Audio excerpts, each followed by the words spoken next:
चलिए बेटा, आज अपन लोग थर्मो वाले टेस्ट के सॉल्यूशन देखते हैं। फटाफट आ जाइए। क्वेश्चन नंबर 4 से शुरू कर रहा हूं मैं। एक रिएक्शन दिया है N2 + 3H2 gives 2NH3। इसके लिए डेल्टा H पूछा है, डेल्टा E और RT के टर्म्स में निकालना है।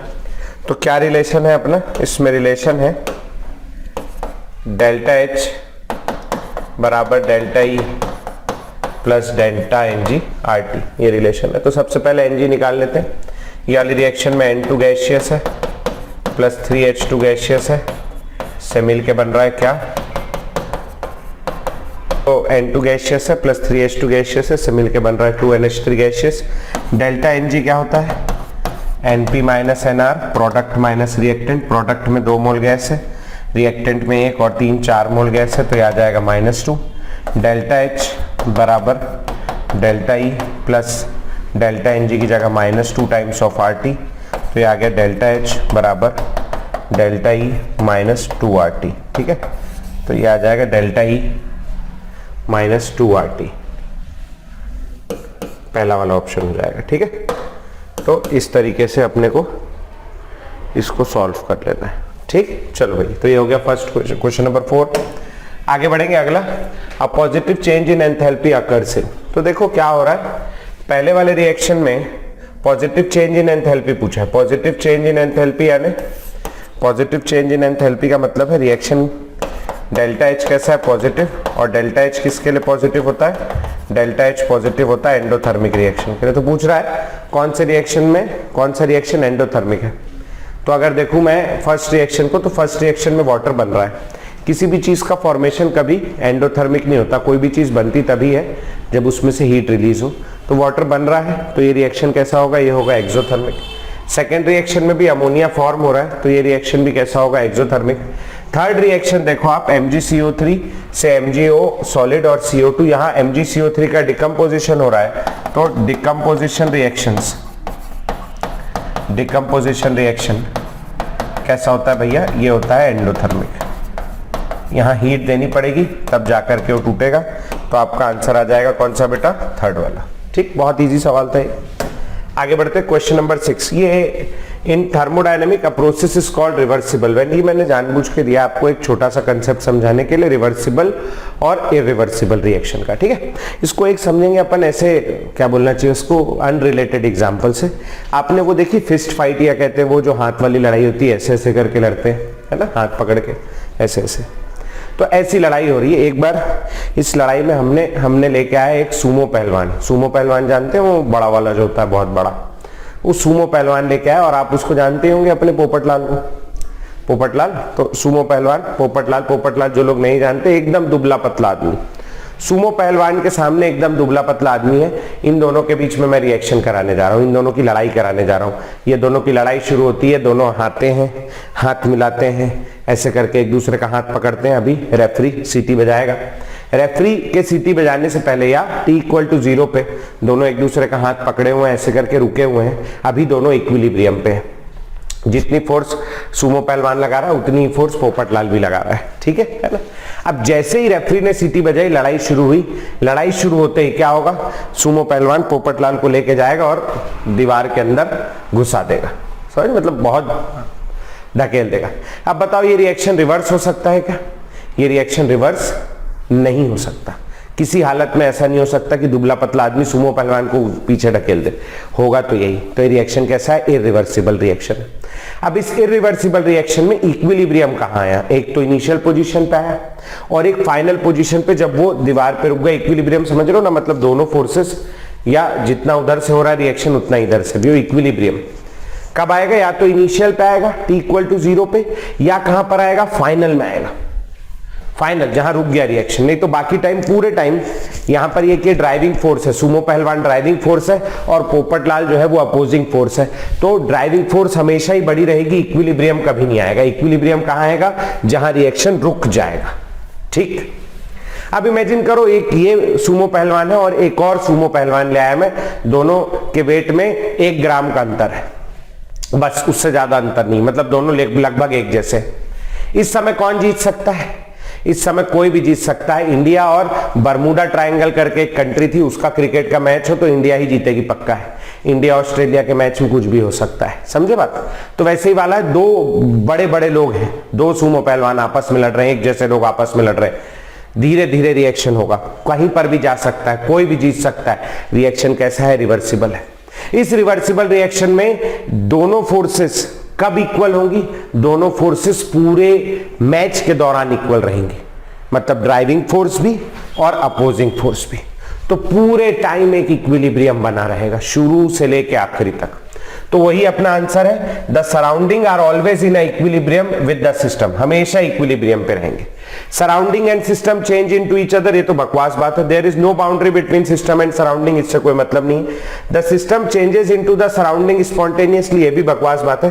काम की बात क्या है? सराउंडिंग और सिस्टम हमेशा एक इक्विलिब्रियम पे है, कभी भी कोई भी जीत सकता है। ड्राइविंग फोर्स, बड़ा सुमो पहलवान छोटा सुमो पहलवान, दोनों की फोर्स लगभग बराबर है, हमेशा एक इक्विलिब्रियम बना रहेगा।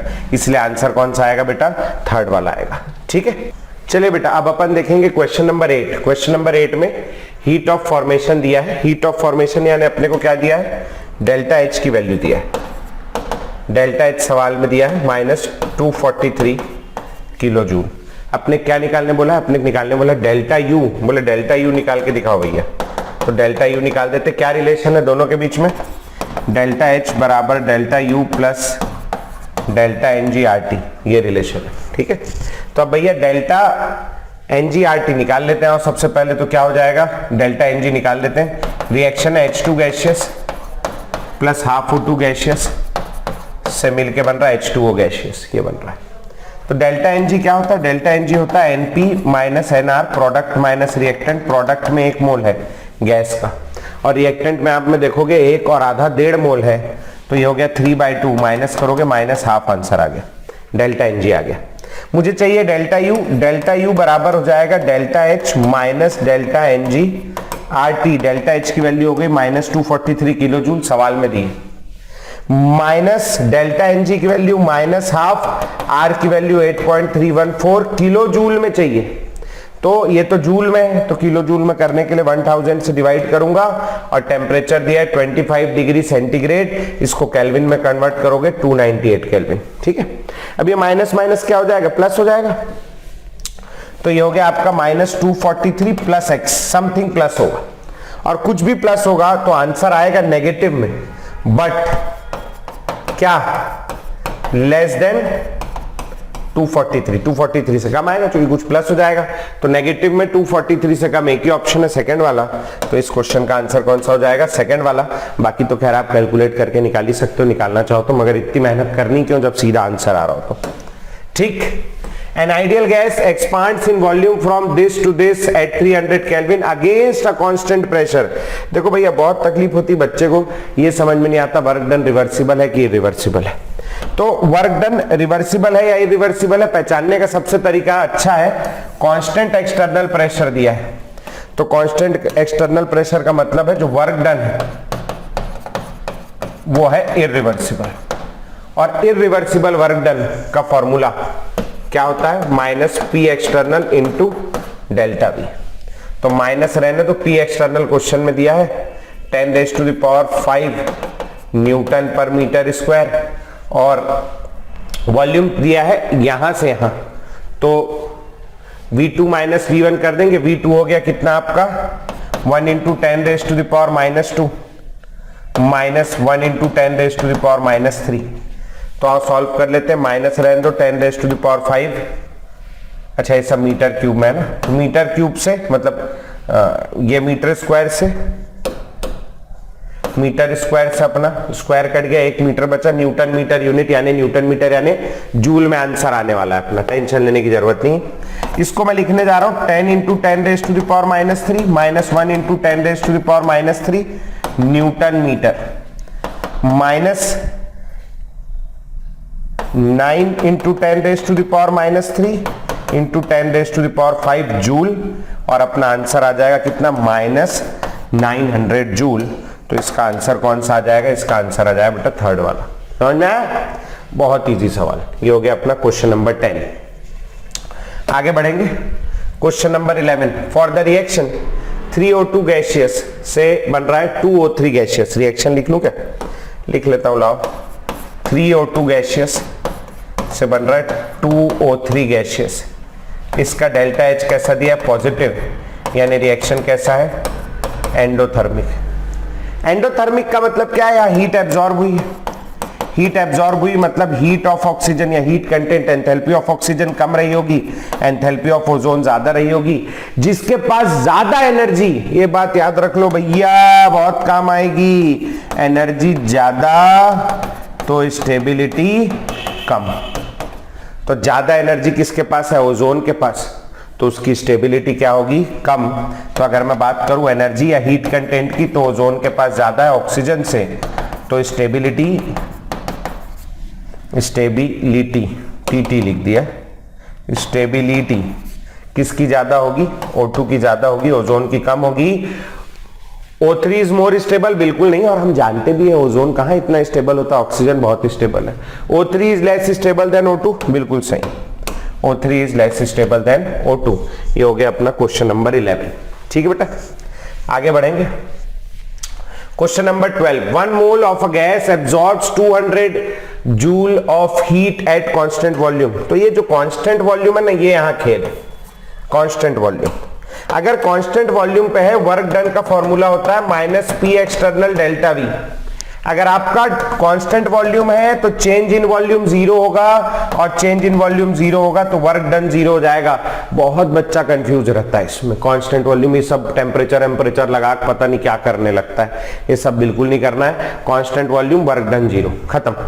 हीट एब्जॉर्ब करी, कितनी हीट एब्जॉर्ब करी? 200 जूल हीट एब्जॉर्ब करी यानी एनर्जी बढ़ गई सिस्टम की एनर्जी बढ़ गई, यानी हीट क्या होगी? Positive 200 joule. कितनी होगी? Positive 200 joule. समझ रहे हो? अब मेरे पास क्या फॉर्मूला है?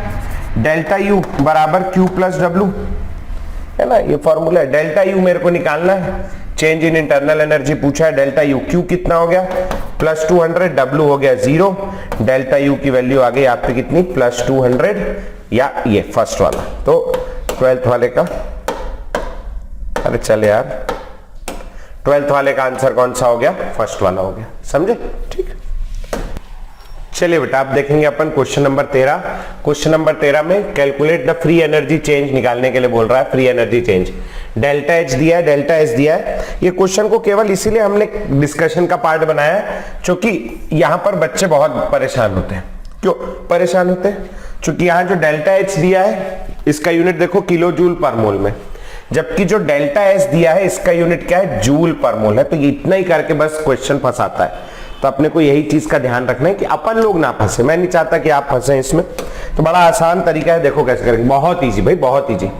तो आ जाइए जरा देखते हैं क्या फॉर्मूला है। डेल्टा जी बराबर डेल्टा एच माइनस क्या है? T delta S. सिंपल सा फॉर्मूला है, बहुत इजी है नहीं। डेल्टा एच की वैल्यू हो गई 145.6 किलो जूल पर मोल, माइनस टेम्परेचर। देखो सवाल में टेम्परेचर नहीं दिया, और जब कभी भी ना दे टेम्परेचर तो अब क्या करें? तो स्टैंडर्ड ले लो, 25 डिग्री सेंटीग्रेड ही होगा, और क्या है नहीं। तो 25 डिग्री सेंटीग्रेड को यानी मैं लिख रहा हूं 298 केल्विन, और डेल्टा एस सवाल में दिया है 116 जूल। तो 116 को मैंने 1000 से डिवाइड कर दिया, तो आंसर काय में आ जाएगा मेरा? किलो जूल में। ठीक है, समझ? ये हो गया। बस इसको सॉल्व करना है मेरे को। 145.6 माइनस, अब जरा देखो ये अप्रोक्सीमेटली 300 है, 300 मान लो, चलेगा ना? 116 इंटू 3, ये हो गया 48, कैरी ओवर 4, 3 1 जा 3 और 7, 3 1 जा 3, 378, 378, और 2 जीरो आएगा तो 2 जीरो मैंने उधर काट दिया इसके साथ, 300 के साथ। 378 डिवाइडेड बाय 10 37.8 के आसपास आएगा, और 145 में से 37 कुछ माइनस करोगे तो 55 तो नहीं आएगा, 145 भी नहीं आएगा, बढ़ेगा भी नहीं। तो आंसर अपना कौन सा आएगा भैया? 113.8 किलो जूल वाला आंसर आ जाएगा। ठीक है, केवल इसीलिए मैंने आपको ये सवाल दिखाया कि यहाँ यूनिट जरूर देख लेना, यूनिट में फंसाता है बच्चों को। तो अपने को यूनिट में नहीं फंसना है ना, बहुत गंदी चीज है यूनिट में फंसना। Question number 8, 14, sorry. A particular reaction at 27 degree centigrade for which delta H is greater than 0 and delta S is greater than 0, it's found to be spontaneous, non-spontaneous. The reaction may proceed spontaneously if, देखो भैया है ना, इसको याद रखना, वैसे तो आप इसको करोगे तो समझ में ही आ जाएगा, मगर इसको याद रखना बहुत आसान है। रिएक्शन जो है, रिएक्शंस जो है ये दो प्रकार के हैं, एक होता है एक्सोथर्मिक और एक होता है एंडोथर्मिक। एंडोथर्मिक में डेल्टा एच कैसा है? पॉजिटिव। एक्सोथर्मिक में डेल्टा एच कैसा है? नेगेटिव। स्पॉन्टेनिटी के लिए, स्पॉन्टेनियस रिएक्शन के लिए दो कंडीशन है, एनर्जी कम होनी चाहिए यानी डेल्टा एच नेगेटिव, एनर्जी कम होनी चाहिए, स्टेबिलिटी बढ़नी चाहिए, डेल्टा एच नेगेटिव। जो एंट्रोपी है, एंट्रोपी कैसी होनी चाहिए? एंट्रोपी होनी चाहिए पॉजिटिव। तो ये दो कंडीशन अगर अपन फुलफिल कर लें तो अपना रिएक्शन स्पॉन्टेनियस हो जाएगा, है ना। अब जो एक्सोथर्मिक रिएक्शन है, इनमें दो चीजें संभव है, या तो डेल्टा एस पॉजिटिव होगा या तो डेल्टा एस नेगेटिव होगा, ठीक। वैसे ही एंडोथर्मिक रिएक्शन में भी डेल्टा एस पॉजिटिव होगा या तो डेल्टा एस नेगेटिव होगा, इसके अलावा और कुछ हो ही नहीं सकता। अब आप देखो डेल्टा एच नेगेटिव है, मतलब यहां पर स्पॉन्टेनिटी का सपोर्ट चल रहा है, यहां पर डेल्टा एच पॉजिटिव है जबकि डेल्टा एच नेगेटिव होना चाहिए, यहां स्पॉन्टेनिटी का अपोजिशन चल रहा है, स्पॉन्टेनियस नहीं होगा रिएक्शन। अच्छा, अब ये दोनों रिएक्शन में जहां जहां डेल्टा एस पॉजिटिव है ये भी सपोर्ट कर रहा है ये वाला, और यहां डेल्टा एस पॉजिटिव है ये सपोर्ट कर रहा है, ठीक। यहां पर डेल्टा एस नेगेटिव है, ये प्रोसेस के स्पॉन्टेनिटी के अगेंस्ट है, यहां पर भी डेल्टा एस नेगेटिव है, ये भी स्पॉन्टेनिटी के अगेंस्ट है, स्पॉन्टेनियस नहीं होना चाहता। एक चीज को डिफाइन करने के दो फैक्टर है, पहला है डेल्टा एच और दूसरा है डेल्टा एस। अगर मैं ये वाला सेट देखूं, ये वाला सेट, तो ये वाले सेट में डेल्टा एच भी सपोर्ट कर रहा है, डेल्टा एस भी सपोर्ट कर रहा है। दिस रिएक्शन हमेशा मियां बीबी राजी तो क्या करेगा काजी वाला हिसाब है, मतलब यहां this reaction is spontaneous, spontaneous at all temperature, her temperature पे क्या होगा? स्पॉन्टेनियस। ये वाला रिएक्शन देखो, ये वाले रिएक्शन में डेल्टा एच भी अगेंस्ट में है, डेल्टा एस भी अगेंस्ट में है, ये वाले प्रोसेस में सब अगेंस्ट में है, और सब अगेंस्ट में है, तो this reaction is non spontaneous at all temperature. हमेशा कैसा होगा? नॉन स्पॉन्टेनियस, इसको कोई स्पॉन्टेनियस नहीं बना सकता, ठीक। फंस जाते हैं अपन ये दो में, जहां एक सपोर्ट कर रहा है एक अगेंस्ट में, एक अगेंस्ट में एक सपोर्ट कर रहा है, ठीक है। तो ऐसे रिएक्शन में अगर आप आ जाओ तो ऐसे रिएक्शन में आप देखोगे डेल्टा एच को, किसको देखोगे? डेल्टा एच को। डेल्टा एच नेगेटिव है यानी रिएक्शन कैसा है? एक्सोथर्मिक, हीट रिलीज कर दे रहा है। इसको हीट, कोई चीज अपन कब रिलीज करते हैं? तब रिलीज करते हैं जब अपने को वो चीज पसंद नहीं होती, तो हीट रिलीज कर दे रहा है, इसको हीट पसंद नहीं है। मैं अगर इसको और गर्म कर दूंगा, इसको हीट पसंद नहीं, मैंने इसको गर्म कर दिया, गर्म कर दिया, क्या हो जाएगा? बुरा मान जाएगा, बुरा मान जाएगा, किधर जाने लगेगा? बैकवर्ड। रिएक्शन कैसा हो जाएगा? Non spontaneous. तो ऐसे रिएक्शन को जो हीट रिलीज कर रहा है, एक्सोथर्मिक है, हीट रिलीज कर रहा है, हीट रिलीज कर रहा है, ऐसे रिएक्शन का स्पॉन्टेनियस ये रिएक्शन कब होगा? ये तब होगा जब अपन इसको ठंडा कर देंगे। ये reaction spontaneous at low temperature, spontaneous at low temperature, ठीक है। इधर आ जाओ, ये वाले में ये रिएक्शन डेल्टा एच पॉजिटिव यानी एंडोथर्मिक हीट एब्जॉर्ब कर रहा है, इसको हीट पसंद है, मैं इसको और हीट दूंगा, और हीट दूंगा, खुश हो जाएगा, खुश हो जाएगा, किधर जाने लगेगा? आगे की ओर, स्पॉन्टेनियस हो जाएगा। समझ में आई बात? तो this reaction is spontaneous at क्या? हाई टेम्परेचर, हाई टेम्परेचर पे स्पॉन्टेनियस, ठीक है। ये तो एक छोटा सा कंसेप्ट समझाया मैंने आपको, इस कंसेप्ट को अपन यहां यूज करेंगे। डेल्टा एच इसका ग्रेटर देन 0 यानी delta H positive, endothermic against में है, delta S greater than 0, delta S again positive, ये सपोर्ट में, ये अगेंस्ट में है ना। दोनों में से एक अगेंस्ट में हो जाए जब, तो अपन किसको देखेंगे? डेल्टा एच को। Delta H positive, reaction endothermic है, इसको हीट पसंद है, कहां स्पॉन्टेनियस होगा? हाई टेम्परेचर पे। तो काय के हाई टेम्परेचर पे? 27 डिग्री पे तो नॉन स्पॉन्टेनियस है, तो 27 डिग्री से ज्यादा बढ़ाऊंगा टेम्परेचर तो क्या होने लगेगा? Spontaneous. This reaction may proceed spontaneously if the temperature is increased, जब अपन टेम्परेचर बढ़ा देंगे। समझ में आई बात भैया? ठीक, चल बहुत बढ़िया। क्वेश्चन नंबर 14 हो गया।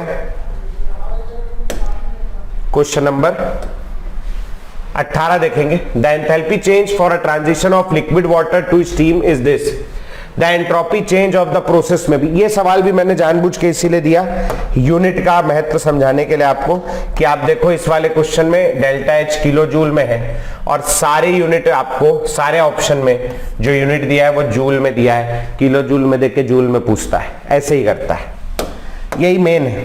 तो डेल्टा एस का फॉर्मूला, जैसे वेपराइजेशन है, liquid water to steam vaporisation, delta S VAP बराबर होता है delta H VAP divided by temperature. अब डेल्टा एच कितना दिया है? डेल्टा एच दिया 37.3 किलो जूल, यानी 10⁻³ जूल पर mole, divided by 373 kelvin temperature. Vaporisation कहां लेते हैं? बॉइलिंग पॉइंट पे। वाटर का बॉइलिंग पॉइंट कहां होता है? 100 डिग्री यानी 373 केल्विन। डिवाइड कर दोगे 1/10 आ जाएगा, आपका आंसर आ जाएगा 100 जूल पर मोल पर केल्विन। आंसर कौन सा हो गया अपना? आंसर हो गया सेकंड वाला। ठीक, आसान है, कर लोगे। Question number 11, when a bottle of perfume is opened, odorous molecule mixed in the air and slowly diffused throughout the entire room, the incorrect fact about the process is। तो incorrect fact about the process क्या होगा भाई? देखो, या तो delta S positive होगा या तो डेल्टा एस नेगेटिव होगा, दोनों आंसर नहीं हो सकते। अब क्या हो रहा है? एंट्रोपी क्या होती है? एंट्रोपी होती है डिग्री ऑफ रैंडमनेस या डिसऑर्डरनेस। फैल रहा है, फैल रहा है तो क्या हो रहा है? छोटी सी बोतल से निकल के फैल रहा है, बाहर रैंडम हो जा रहा है, डिसऑर्डर्ड हो जा रहा है, एंट्रोपी क्या हो रही? बढ़ रही है। तो इस प्रोसेस का आंसर क्या आ जाएगा? Delta S. पॉजिटिव तो सही है, इनकरेक्ट पूछा है अपने से, तो इनकरेक्ट क्या होगा? डेल्टा एस इज नेगेटिव, ये वाला इनकरेक्ट होगा। ठीक है, पॉजिटिव करेक्ट नहीं पूछा, इनकरेक्ट पूछा। ठीक, आगे बढ़ेंगे। 1 mole of an ideal gas at 300 Kelvin is expanded. Question number 21. Expanded isothermally from an initial volume of this to this. लेकिन यहां पर बच्चा जो है ना तुरंत फॉर्मूला लगाना शुरू कर देता है, छोटी सी चीज मिस कर देता है। छोटी सी चीज वो क्या मिस कर देता है कि यहां क्वेश्चन में दिया आइडियल गैस, और जहां कहीं भी आइडियल गैस दिया, आइडियल गैस के लिए याद रखना, for ideal gas, ideal gas internal energy is proportional to its absolute temperature only, और if process is isothermal, process कैसी? आइसोथर्मल है, तो आइसोथर्मल प्रोसेस में डेल्टा टी कितना होगा? 0। अगर टेम्परेचर चेंज नहीं हो रहा तो डेल्टा यू भी क्या हो जाएगा? 0, क्योंकि केवल उसी के प्रोपोर्शनल है और किसी के प्रोपोर्शनल होता ही नहीं है। तो यहां से फोर्थ वाला आंसर क्या होगा? मतलब अपना सही आंसर होगा 0। कैलकुलेशन करना ही नहीं है क्योंकि आइडियल गैस दिया है। ठीक है बेटा, अब अपन देखेंगे question number 23। For a given reaction delta H is this, delta H S is this. देखो यहां पर भी वही किया है, डेल्टा एच का यूनिट देखो किलो जूल, डेल्टा एस का यूनिट देखो जूल, ऐसे ही सताता है। The reaction is spontaneous at, कब स्पॉन्टेनियस होगा रिएक्शन, ये पूछ रहा है। The reaction is spontaneous at, कब स्पॉन्टेनियस होगा? तो आ जाओ भैया फटाफट कर लेते हैं अपन लोग। डेल्टा जी, जब कभी भी ऐसा पूछे ना स्पॉन्टेनिटी का है, आप तो क्या करो, इक्विलिब्रियम मान लो। पहले इक्विलिब्रियम पे सॉल्व करो कि एट इक्विलिब्रियम डेल्टा जी बराबर 0, डेल्टा जी 0 पुट कर दो, फिर उसके बाद करेंगे। डेल्टा जी बराबर होता है delta H minus T delta S, तो यहां 0 पुट कर दोगे माइनस टी डेल्टा एस, तो यहां से आ जाएगा डेल्टा एच बराबर टी डेल्टा एस, और टी बराबर आ जाएगा delta H divided by delta S. इसको सॉल्व कर लेते, आओ बेटा। है टी डेल्टा एच की वैल्यू 35.5 इंटू 10⁻³ और डेल्टा एस की वैल्यू हो गया 83.6। ठीक, इसको डिवाइड कर लेंगे तो ये बस एक थोड़ा सा बड़ा काम है, बाकी तो क्या है देखो। लेकिन अप्रोक्सीमेटली अपन भी निकाल सकते हैं, 425 वाला एक ऑप्शन दिख रहा है अपने को, है ना, तो यही होगा। ऑल टेम्परेचर पे तो नहीं होगा क्योंकि दोनों सपोर्ट में नहीं है। अगर एक नेगेटिव होता, डेल्टा एच नेगेटिव होता, डेल्टा एस पॉजिटिव होता, तो दोनों सपोर्ट में होते तो ऑल टेम्परेचर आ जाता, लेकिन ऑल टेम्परेचर तो नहीं होगा। तो अभी मेरे को दिख रहा है ये अराउंड 32 है और ये अराउंड 80 है। 8 और 32 अराउंड 4 के आसपास 400 वाला ऑप्शन दिख रहा है, तो टेम्परेचर 425 केल्विन के आसपास आना चाहिए, ऐसा मैंने मान लिया। लेकिन ये काय का टेम्परेचर है? ये टेम्परेचर है इक्विलिब्रियम का। भैया डिवाइड करोगे तो आ जाएगा ना, मैं डिवाइड ही नहीं कर रहा हूं। ये टेम्परेचर इतने बड़े बड़े बच्चों को डिवाइड करके थोड़ी दिखाऊंगा यार, है? ये टेम्परेचर काय का है? ये टेम्परेचर है इक्विलिब्रियम का। मेरे को बताना है रिएक्शन स्पॉन्टेनियस कब होगा। तो रिएक्शन देखो, रिएक्शन में डेल्टा एच कैसा है? डेल्टा एच है पॉजिटिव, है नहीं? डेल्टा एच यहां लिख रहा हूं। डेल्टा एच कैसा है? Delta H is positive. Delta H positive है यानी रिएक्शन एंडोथर्मिक है। एंडोथर्मिक यानी रिएक्शन हीट एब्जॉर्ब करता है। हीट एब्जॉर्ब करता है यानी रिएक्शन को हीट पसंद है। स्पॉन्टेनियस कब होगा? जब मैं उसको और हीट दे दूंगा, और हीट दे दूंगा तो रिएक्शन स्पॉन्टेनियस हो जाएगा। और हीट कैसे दूंगा? जब मैं टेम्परेचर 425 से बढ़ा दूंगा। स्पॉन्टेनियस कहां होगा? At a temperature greater than 425। Temperature less than 425 पे नहीं होगा, ग्रेटर देन 425। इसलिए अपना आंसर कौन सा आ जाएगा? अपना आंसर आ जाएगा फर्स्ट वाला। ठीक है बेटा, तो इसके साथ अपना थर्मो का डिस्कशन खत्म हुआ। आई होप आपने सबने अच्छे से समझ लिया होगा और आपका पेपर बहुत अच्छा गया होगा। अगली बार मिलते हैं, तब तक के लिए नमस्कार।